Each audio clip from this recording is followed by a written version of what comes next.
Hey, how y'all doing? How y'all doing? Chief Crazy Wolf here again, Axiom Music by Mo. We got a good one for you guys today, man, because all over St. Louis, this guy has a lot of buzz, and everybody want to know who he is. We're going to find out today, guys. So we're going to bring Mr. Lewis-Bey on the scene because people want to know who he is, and we're going to find out tonight, guys. It's going to be fun, so y'all hold in there. We're about to run it right now. Lewis, first question, man. How you doing, first of all? Hey, I'm doing great, man. Doing great. Good to see you again, man. Good to see you again. I heard you almost didn't make it because you was on the highway coming back in town, bro. Oh, yeah, just flying down. I'm from Branson a little bit. Yeah, okay. See, that's a country place. Branson's country in Missouri, right? Pretty much. Okay, Yeah. cool. Cool. No, that's good. People want to know, man. But hey, other people also want to say, yeah, we know his name, Lewis-Bey, but who is this guy? Who is this artist, man? They want to know a little bit about you. Who is Lewis-Bey? A humble soul from humble beginnings.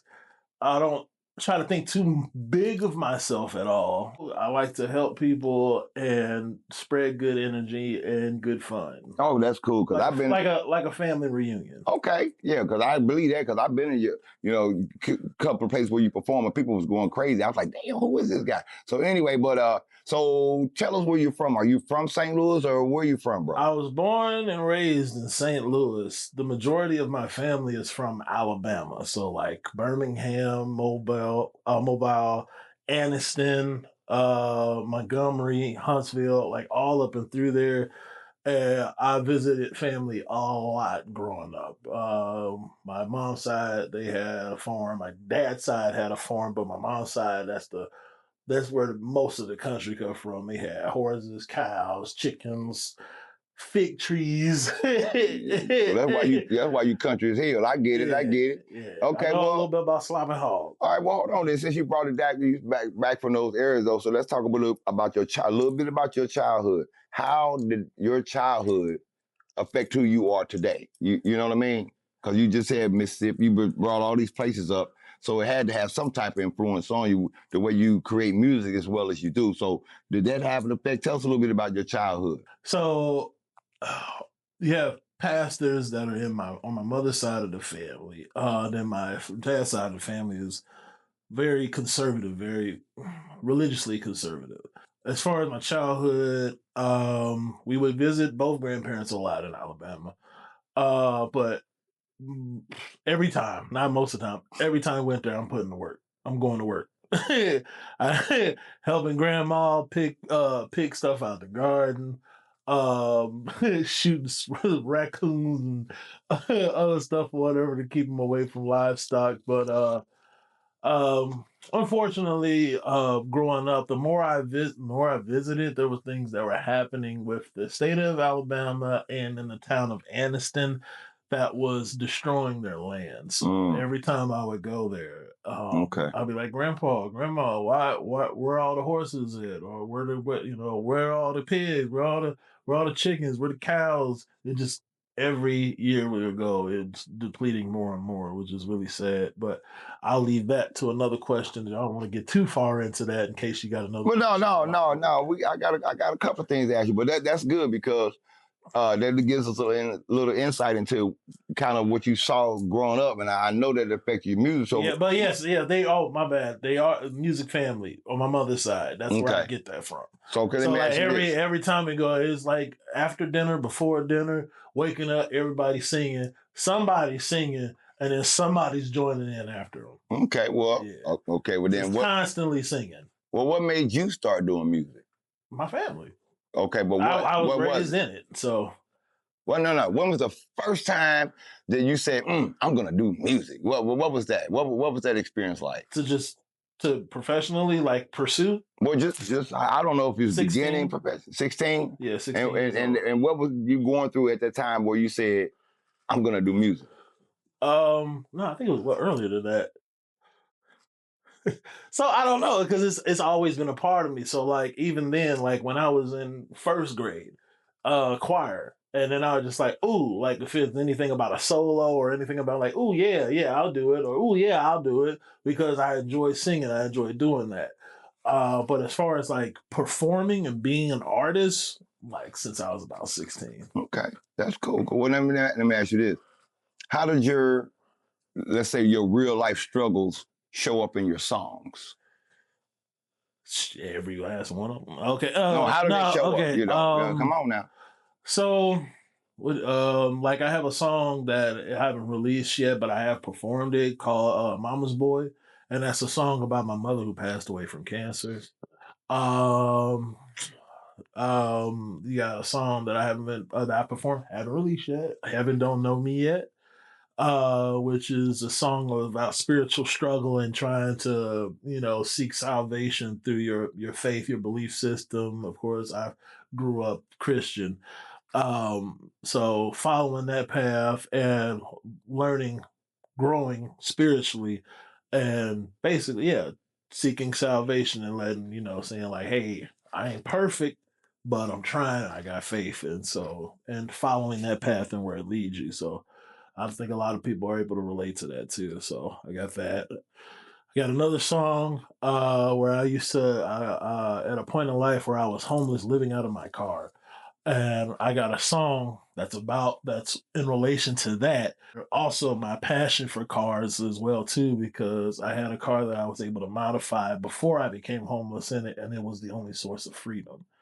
So, I mean, you're talking about from like being homeless, frustrated, just doing burnouts and grinding the gears wherever the hell I'm going and just burning tires or whatever. And, you might see or meet up with car meets or other people like that, and nobody's really cares what they just there to have fun and enjoy that culture, and you're able to have that escape from the reality of at that time being homeless. Man, that's good, bro. Sound like you have outlaw and have baptized. Okay. And I've heard those two songs that you mentioned, bro. Those I can't wait for the people to hear it. They're gonna really, really understand exactly what you're saying when they hear that. But why I got you on that level right there, what's something, let's say, what's something your fans would be surprised to know about your everyday life? One of my part-time gigs is I work in a Chinese restaurant. Don't no black man working at a Chinese restaurant, man. Stop it. For real, are you serious? Yes. You work at a Chinese restaurant? I worked at the restaurant is called Zhang Chi. Look, I plugged y'all. The restaurant is called Zhang Chi, and I worked there through two different owners. When the first owner left, the new current owner came in. No offense, Maggie, but she was a little disorganized and it was messing up business, and I wasn't making enough as I was making with the old owner, so I left. But then, probably about 3 years ago, I went back because I was looking for another side gig, and she was like, "Oh yeah, and then things have been cool since." So, yeah. Well, okay. Good people though. Just like the restaurant business and this music game, I see people come and I see people go, man. But have you ever had that moment when you say, "Man, maybe I should quit this"? And then, yeah, you know what I'm saying? And then, I've quit a couple times. Well, what made you come back? Because you came back strong as Bakadaka right now, bro. So what? What is a Bakadaka, man? I don't even know. Something from Star Wars? I'm gonna put the dictionary. I'm gonna send you the definition of it. I'm gonna put the definition out, bro. But because I know you say you thought about quitting, but what made you say? I have. You have quit. I have quit. What made you come back? What was that inspiration that made you come back? It's the love of music. It's my mother. It's life circumstances and not being able to have a venue to be able to express those things before you have a heart attack because your cortisol levels is too high because you're too stressed and you don't have an outlet. So yeah, it's never. And then you come to the realization that it ain't never gonna go away. So they were just hiatuses. A hiatus. Okay. That's how you say it, right? Yeah. Hey, you know what? Let me woo-saw your ass real quick. Woo-saw. But what's the, on top of that, I know it's challenging, bro, but what do you think is the biggest sacrifice that you had to make chasing your dream? What's the biggest sacrifice you had to make? Comfort. Comfort. When you say comfort, what does that mean? It's not comfortable. Like, I'm talented in other fields besides music. I've been to school for networking, so like Cisco systems, literary arts, automotive technology, um, and I have so many years of customer service. I could be a manager at any department store, whatever it is, or call center or whatever. I have those accolades to do that. Okay. But there's something they call the golden handcuffs. And that's when you get high enough in a company, and I even worked at Equifax before, but you get high enough in a company where that job consumes all of your time, but it pays you so well that you can't leave. You've built a life around this specific amount of income, and it almost scares people, and a lot of times it does, to leave that security to pursue a dream. And people do it whether it's with careers, they do it whether it's vacations, they do it in all different aspects of life where they are not fulfilled, but they're scared because they get paid really well. Okay, I can so see. So you sacrifice the money for your career. Correct. So like I don't have to do music to be successful. I can be successful in multiple different business aspects and business avenues. Yeah, that's and good be perfectly fine. Mhm. But my soul wouldn't be happy because this is what I'm made for. This is what it's literally been groomed in me since I was a kid. Well, I like how you said it. So let me ask you this then. What's something people never see about the grind behind the process that it takes you to come up with these songs? What's something people just never see? The songs are just in general. Yeah, no, behind the grind of, just doing the songs, getting your videos done, all this stuff that goes, it's a package, you know what I'm saying? So, what is something? People don't see the arguments, they don't see all the no's, they don't see all the hate that comes with it. Okay, then. Hey, stuff. Well, then my next question is going to really be good then. What do people most misunderstand about you?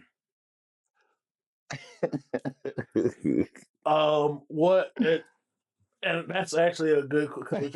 I hate, one of my things I hate being is misunderstood. If there is anything that I hate being misunderstood.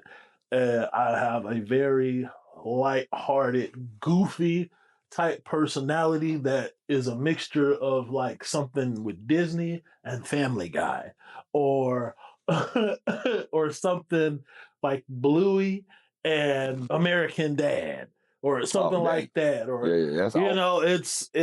it's serious and not serious, but also I laugh at things that a lot of people don't laugh. I take things in stride that people normally don't, and a part of it is just like there were a lot of stressful things that happened growing up that caused that personality type in me, where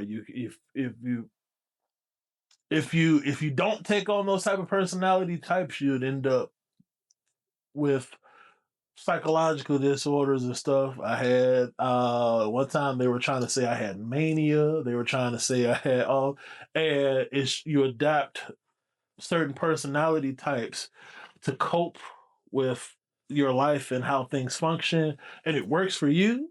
But then other people will see it and they like, huh? Okay. Or why would you laugh at, huh? And then you explain it to them, and then they're like, oh, well, damn. I've had talks with psychologists like that too, where they were just like, you have a really good outlook. I'm like, well, I'm glad you had the patience to understand that, because some people don't. Okay, Lewis. Okay. Well, let me ask you this. I know you're tired. I know you've been off the highway 4, 5, 6 hours. Keep going. Hey, well, I only got a few more questions for you, brother. I know you got to get some rest and get back to your mate. So check this out, brother. What is the best compliment that you've ever received?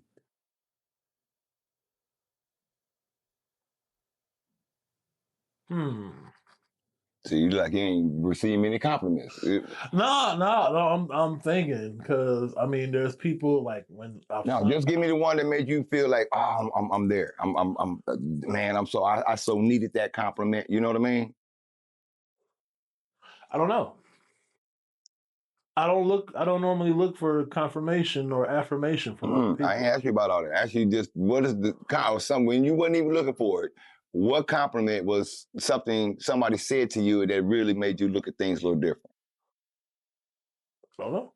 Okay. I don't like it. Compliments, it's like sometimes they go in one ear and out the other, because I don't base my functionality of how I do off of that. It would have to Okay. be. It probably would have to be like a compliment that invoked a conversation Okay. about something that's more provoking. The compliments and stuff is stuff that I think would feed an ego. Okay. And I try to stay away from having inter monologue of you gave me a compliment. Oh yeah, I am that. Or you Okay. get, oh I no. I like that. No, Yeah. no. I think people are really gonna like that, man. That's good. That's actually pretty good. But let me ask you this: what's the funniest thing? You know, you out here a lot doing a lot of things, but what's the funniest thing that's ever happened to you? Oh no, because no, because it's embarrassing stuff. Dude, Oh my god! come on, people want to know who Lewis-Bey is, man. But don't embarrass all of us, though, man. No, no, it's so many of them. Goddamn. You know what? Pick one that you're willing to share because you already know. Okay, I can. With 16 behind this thing doing this video, it's going viral. So people are going to see it, bro. So give us something. Let's go. This is innocent. Okay. I think his name was it was Bo and Dominic. And I think, what was this? It had to be like first grade or second grade or something like that.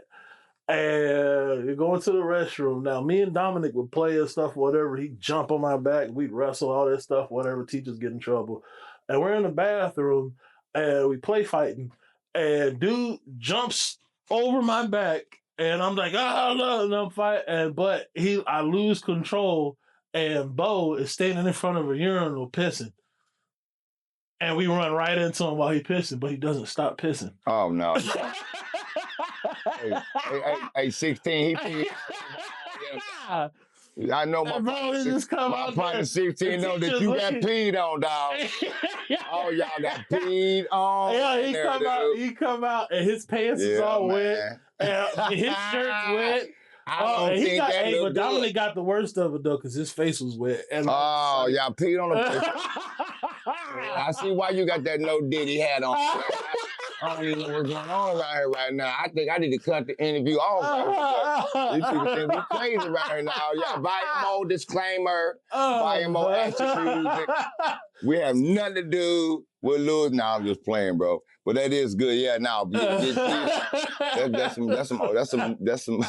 Nobody wants that, brother. No, it's definitely not. You look back at it and like, I see why other classmates was laughing their ass off. Man, that's funny though. No, it wasn't fun. Let's get away from the PP head. Act like your dog. We getting away from the PP man, dog. But look, let's get back to something serious because I know every artist has this in their mind.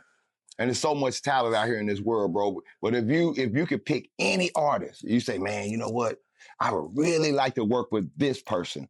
What artist would that be and why? Oh man, it's too many of them. See, I said one. I can't pick just one. All right, give me two real quick. Potato chip. Well, give me 2 chips real quick. The 2 chip. Okay, Luke Combs. Okay. T-Pain. I understand why. I do, but tell people why. Luke Combs is a very humble dude, and he is goofy, but he tries to hide it. I don't know why. Stop hiding it. But Luke Combs he's a goofy brother who takes his music and his craft very seriously, but at the same time he doesn't take the fun away from it, and he's not afraid to branch out and share that with other people. So like he doesn't mind working with a Morgan Wallen, which a lot of people in country don't like. But then at the same time, he don't mind working with a Big X the Plug, which is also something else that people are bumping heads in this industry, merging urban and country. But people really take a look at it. A lot of urban and a lot of country has similar aspects in life. But, and I think in the future, those similarities will become more prominent in that cultural space. Okay. Cool. Wait, the other one. Do I have to explain T-Pain? No, let's keep it moving because Okay. everybody know Mr. Payne. Everybody know Payne. Everybody know Mr. Payne, but that one with the Luke, that was something. Since you're a country artist, that I think more people would want to know about. You know what I mean? Yeah. But hey, Payne, we love you, dog. Payne get his inspiration from country. Hey, I can tell, dog. We love it. We love it. Yeah. And, here at Biome on Axiom Music, we interview a lot of people, and this was one question that everybody has a different answer to. But we want the people to know, what's your favorite part about being an artist? Expressing myself through song. It's like the art of expression, being able to share stuff with people that, like I said, I hate being misunderstood, but when I can put it in a song and then people can hear it, and then that gratification of knowing that that's able to resonate with somebody and I am being understood. Okay. That's like I said, that's my biggest hate is being misunderstood, but being able to put what I'm feeling down, being able to relay that in a way that's palatable for people to get a little more understanding of who I am and then help people in that aspect as well of getting those emotions out and other people who have the same struggles, same issues, that type of thing. Okay. No, that's great. I appreciate that, man. I'm sure everybody's going to get a lot from that because that's a part of it. But out here in this world today, we already know, like Lewis-Bey, you do multiple things.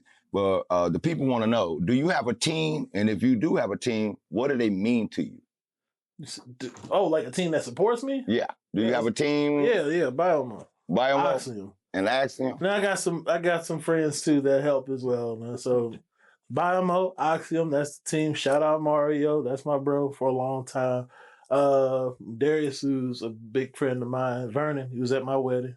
Yeah. So what about this guy here? Oh, 16 is recording it. Yeah, he's a beast. Yeah, he's a monster. He's the one that's recording everything. Shout out 16. Hey, shout out to 16, guys. You guys want great footage. Hey, y'all need to figure out how to hit our guy 16 up, man. He'll put his info at the end of this video. But hey, man, this guy right here is phenomenal. He's a part of our team. He's been down with us, man. He's creative. Work with him, guys. Mr. B Heard, too. Mr. B Heard, we love you, man. Love you, man. Well, let me ask you this because everybody want to know, because we know, but how can people find your music and everything about you where they can, keep in touch with you?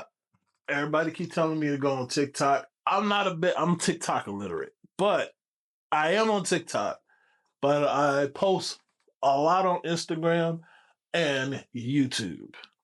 And out of all the platforms, people seem to really like YouTube. Is it under Lewis-Bey? Lewis-Bey. Can you give them at Lewis-Bey or? It's just Lewis-Bey Official. Okay. Lewis-Bey Official. It's Lewis-Bey Official on Instagram, on TikTok, and on YouTube. I am on Spotify. I ain't gonna say too much about Spotify because I'm a new artist. No, but do me a favor, spell that Lewis-Bey for people who can't see, but they can hear the interview. L-E-W. Here, look at it. It's right here. Look, see? I said for the people who can't see, man. Damn. Lewis-Bey.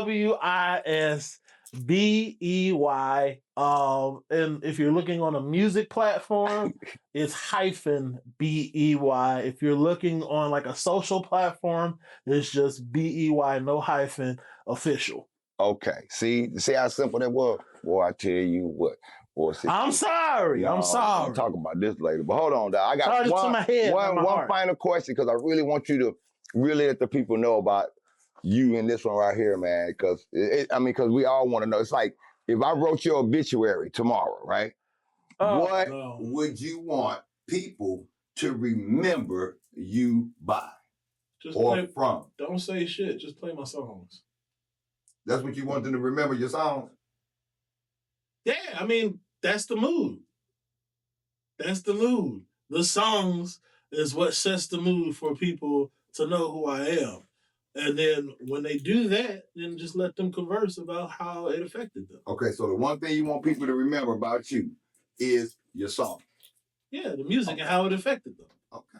That's it. That's the point. Well, that sounds good. That's the point. You make music that affects people's lives. So you play the music, and then they will reflect on how that music affected their lives, and they will converse amongst each other about that. Okay. They will congregate and have fun and enjoy each other. based on that fact. Okay. That's it. All right, Mr. Lewis-Bey, I tell you what, man, it's been another incredible show, man. We always love when you stop by and talk with us, brother. Anytime. Right now, you know what, before we get out of here, man, if there's anything you would love to share, any wisdom, insight to the people who's going to see this, you know it's going to be a lot of people, bro. So, you know, what do you want to leave the people with in your own words, bro? Well, I mean, what do you want to leave them with, bro? Take a few seconds to think about it, because this is going, you know, this is the one they want to hear. Don't always be too judgy. When you are dealing with people, you listen to them and understand from a third party perspective of what they're saying, whether it be offensive to you, whether it be kind to you, there's a spirit that's driving that. And that's what's motivating that person at that time in their life, what they're dealing with.